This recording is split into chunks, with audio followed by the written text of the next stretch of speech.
Quando o ferro e a fé seguiram juntos, nasceu uma ordem além do alcance humano, mas a fé se tornou ouro, e o ouro se tornou segredo. Bem-vindos ao mundo sombrio da Ordem dos Templários.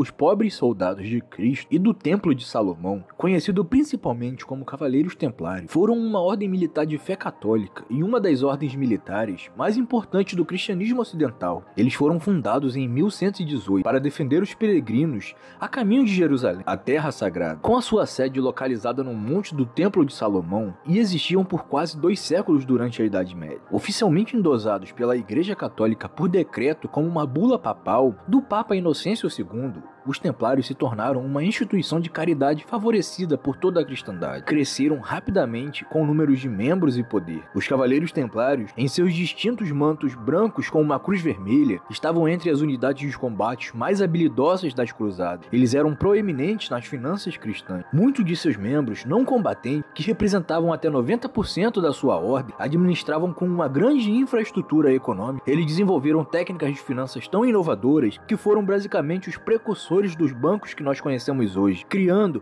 a rede que seria usada até hoje para ser a base dos bancos modernos. Eles tinham uma rede de quase 1000 comandantes e castelos em toda a Europa, também na Terra Santa.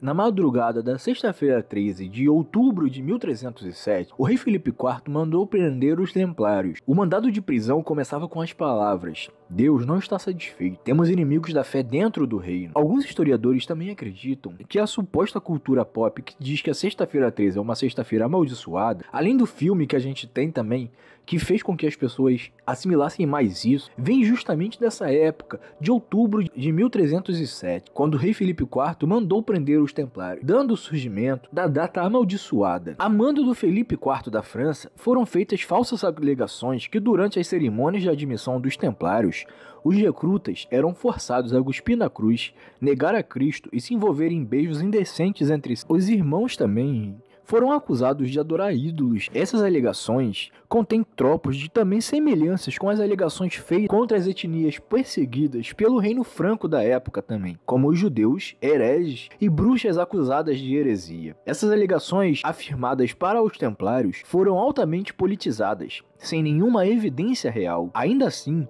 os Templários foram acusados de vários outros crimes, como corrupção financeira, fraude e sigilo. Muitos dos acusados Templários confessaram esses crimes na base da tortura, e suas confissões, embora fossem obtidas sob coação e tortura, causaram um escândalo em Paris. Os prisioneiros foram coagidos a confessar que teriam cuspido na cruz. Uma das frases mais famosas da época foi de um templário chamado Raymond, de 21 anos, que teria dito: eu, Raymond de La Fère, de 21 anos, admito que cuspi 3 vezes na cruz, mas apenas da minha boca e não do meu coração. Os Templários foram acusados de idolatria e foram acusados de adorar uma figura conhecida como Bafomé, ou uma cabeça decepada mumificada que recuperaram. Em sua sede original no Monte do Templo, alguns teorizaram que poderiam acreditar que aquela cabeça era de João Batista, entre outras coisas. Porém, uma das coisas mais bizarras que aconteceu na época era que o Filipe IV da França, como muitas das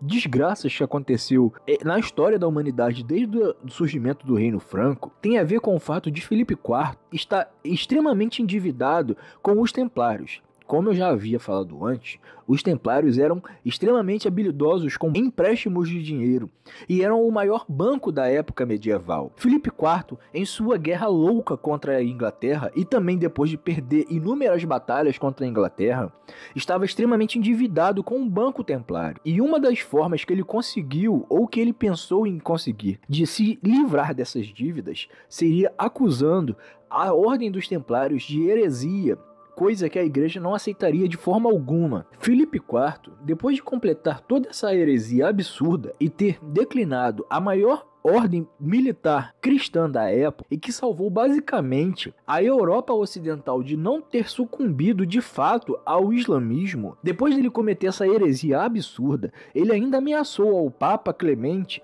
de que se ele não aceitasse a cumprir os seus desejos de manipular e matar todos os templários, que ele invadiria os estados papais, levando uma guerra francesa à Santa Terra da Igreja. Clemente finalmente concordou em dissolver a ordem, citando o escândalo público que havia sido gerado pelas confissões. No Concílio de Viena, em 1312, ele emitiu uma série de bulas papais, incluindo Vox in Excelsis, que dissolveu oficialmente a ordem, e o Ad Providam, que entregou a maioria dos bens e castelos templários a outra ordem chamada Hospitaleiros. Os templários restantes de toda a Europa foram presos e julgados sob a investigação papal. Porém, como o Papa sabia que tudo não passava de ficção da cabeça do herege do Filipe IV, praticamente nenhum templário foi condenado de fato pela Santa Sé, absolvido por outras ordens militares católicas ou aposentados e autorizados a viver com seus dias restantes pacificamente nos reinos católicos. As propriedades dos templários foram transferidas para os cavaleiros hospitaleiros, exceto nos reinos de Castela,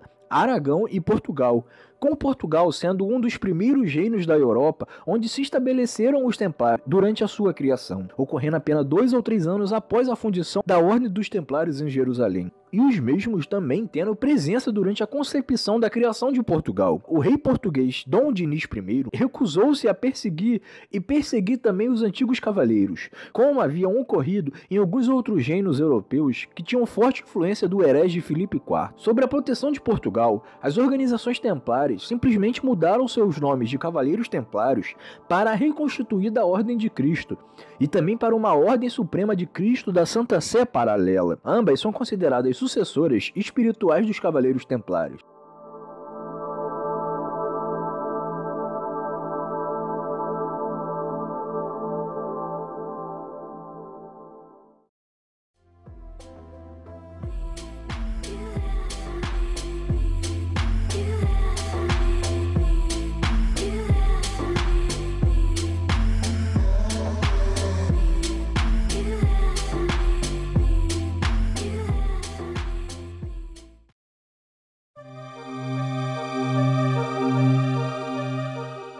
Em setembro de 2001, um documento conhecido como Pergaminho de Chinon, datado de 17 a 20 de agosto de 1308, foi descoberto nos arquivos do Vaticano por Bárbara Freire, aparentemente depois de ter sido arquivado no lugar errado em 1628. É um registro do julgamento dos templários na época, e que mostra que Clemente absorveu todos os templários de suas heresias em 1308, antes mesmo de formalmente ter dissolvido a ordem em 1312, assim como outro pergaminho, também datado de 20 de agosto, endereçado ao herege Filipe IV da França, também mencionando que todos os templários que haviam confessado suas heresias foram restauradas ao sacramento e à unidade da igreja. Esse segundo pergaminho é bastante conhecido dos historiadores, sendo publicado por Baluzi em 1693 e por Pierre Dupuy em 1751. Sendo assim, o Papa Clemente IV, mesmo antes de ter aceito as ordens de Filipe IV, já sabia que estava cometendo um grande erro, simplesmente pela luxúria do herege Filipe IV da França. Com a posição atual da Igreja Católica, dizendo que a perseguição aos cavaleiros templários na época foi injusta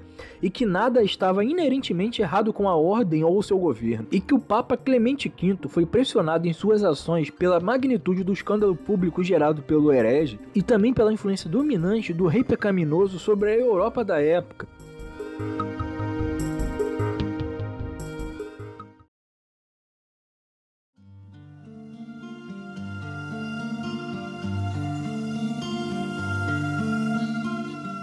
Outro grande mistério acerca dos templários medievais eram sobre a sua imensa fortuna. Ouro, prata, joias, documentos preciosos, simplesmente tudo evaporou. Os arquivos oficiais mostram espólios confiscados ou transferidos, mas relatos contam com rota de teorias da conspiração.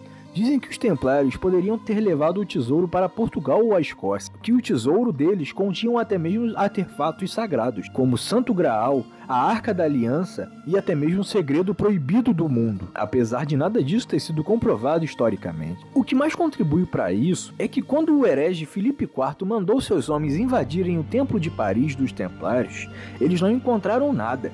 A riqueza havia desaparecido no éter. Relatos circularam muito mais tarde de que a ordem havia sido avisada que seriam aprisionados e silenciados, e que um grupo de cavaleiros foi visto transportando sacos de ouros e joias em carroças para um porto templário em Illyrioth.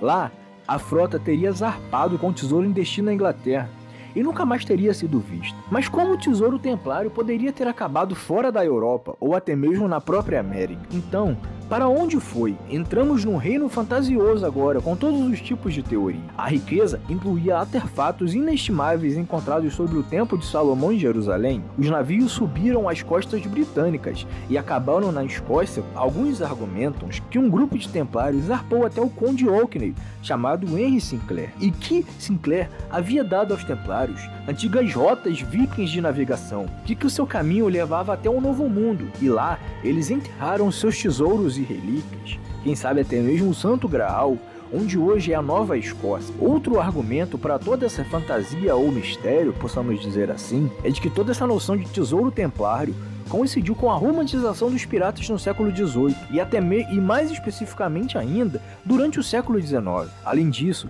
histórias de vastos tesouros templários escondidos em buracos ou lugares remotos eram praticamente inexistentes, mas depois dos romances como A Ilha do Tesouro, surgem relatos de templários se tornando bandidos marítimos protegendo seus ganhos, e até mesmo roubando outros. Sua frota pirata, nem é preciso dizer, é composta inicialmente por aqueles navios supostamente atracados em Illyrioth, na França, e que zarparam até a Inglaterra. Muitos também dizem que os templários fazem a sua manipulação das sombras. Até os dias de hoje se especula que a ordem não desapareceu totalmente e que acabou se escondendo, infiltrou-se em outros grupos, manteve as suas linhas de poder, mas subterrâneas, escondidas do mundo normal. E se na verdade o verdadeiro poder nas mãos dos templários não era o ouro ou a fundação dos primeiros bancos, mas sim o conhecimento proibido?